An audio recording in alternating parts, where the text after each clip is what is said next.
Greetings. In this video, we will reinforce a column.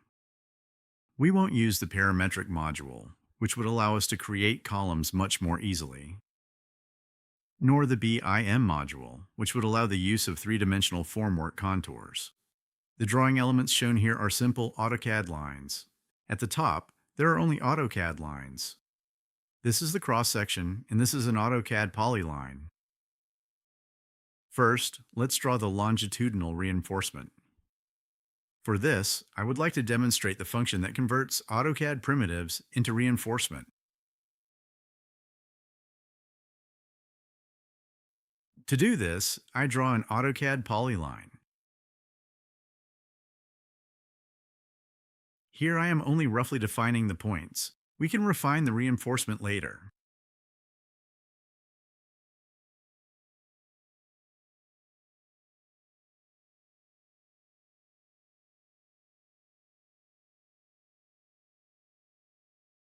We provide an 80 centimeter extension above the slab. Using this function, we will convert this AutoCAD polyline into reinforcement. Here we can also see the properties of the reinforcement, including the offset value, which I initially set approximately. I will now set it to 5 centimeters. Now our first reinforcing bar is ready. I will also label this object.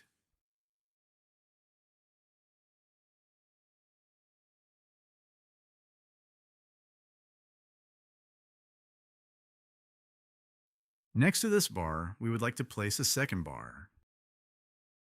But first, I set the number of planes to 2, which represents the number of bars placed behind each other. This is because we will place 4 bars in this column.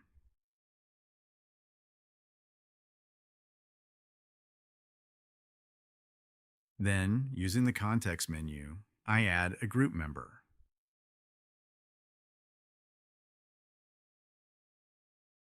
I place this approximately as well.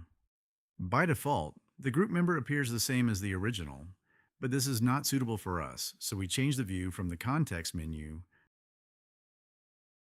by mirroring it to the yellow axis.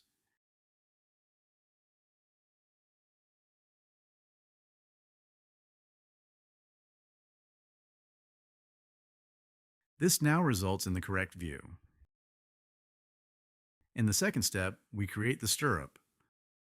For this, I will use the complete reinforcement placement command. I press Shift and Control, then the right mouse button. This brings up the panel.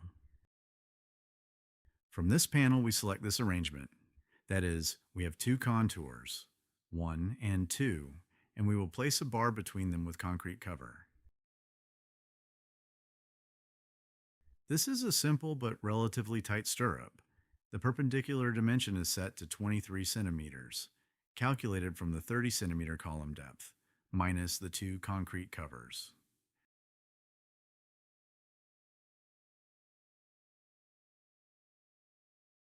Now it asks for the distribution contours. I first select the first one,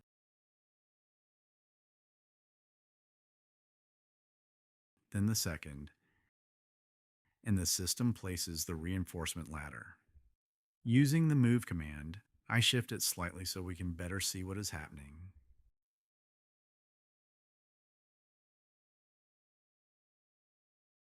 We can also create references from the completed reinforcement using Shift plus right mouse button. I move the cursor over the object, press Shift and the right mouse button, and it brings up the references. First, I create a so-called cutting diagram which shows the shape of the bar. I do the same for the stirrup.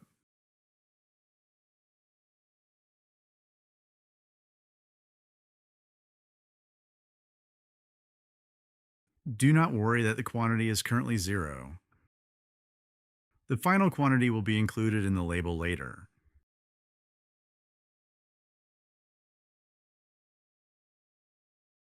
I also create dimensioning to define the sizes, and I create a level dimension.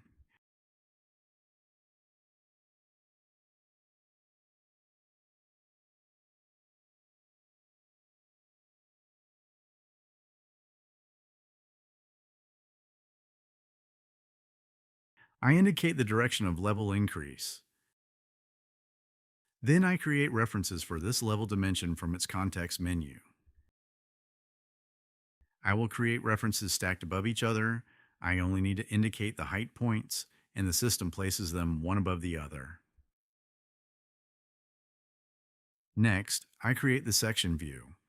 In the section, I place the references, starting with the stirrup. I create an XY reference for the stirrup, which is essentially its flattened representation.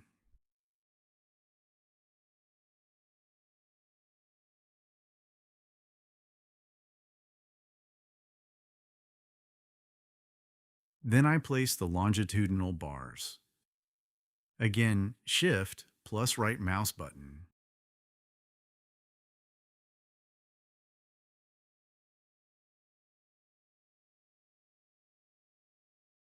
I create dotted type references, 4 of them. It asks for the label positions, and I also label the stirrup in the section.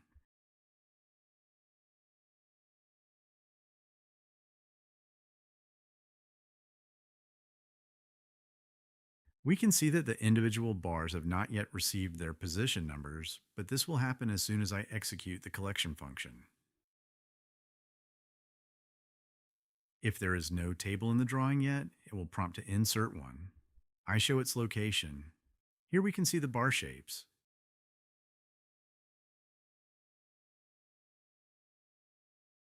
If I want to densify the stirrups, that is also possible. From the stirrup menu, I densify them symmetrically at the bottom and top. It asks for the densification length, which is 3 stirrup spacings. I accept it.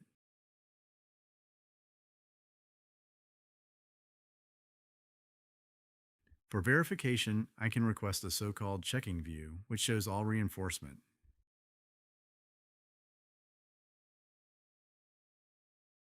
If needed, I can move the bars so that they are positioned exactly between the stirrups.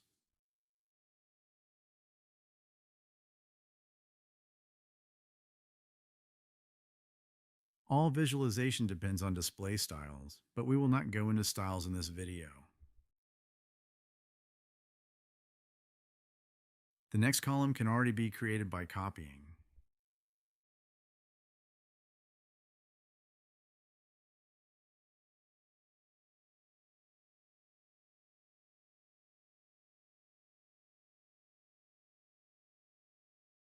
Let us assume that the height here is 20 centimeters greater.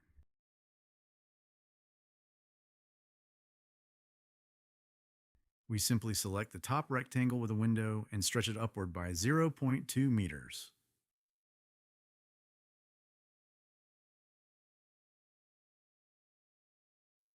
Everything adjusts automatically, including the longitudinal bars. Let us assume the stirrup is also 10 centimeters wider.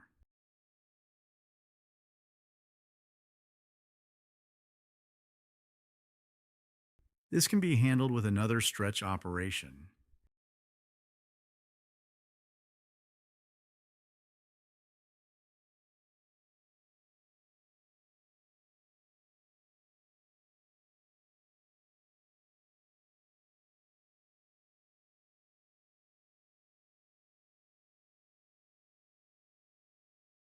After the next collection, the reinforcement schedule is updated.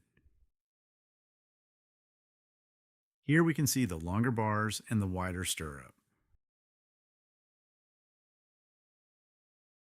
We can also generate an external PDF list for the entire reinforcement.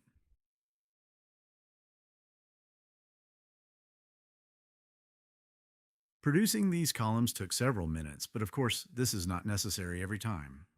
We can copy a column from previous drawings via the clipboard and, with simple modifications, quickly adapt it to current requirements. Thank you for your attention.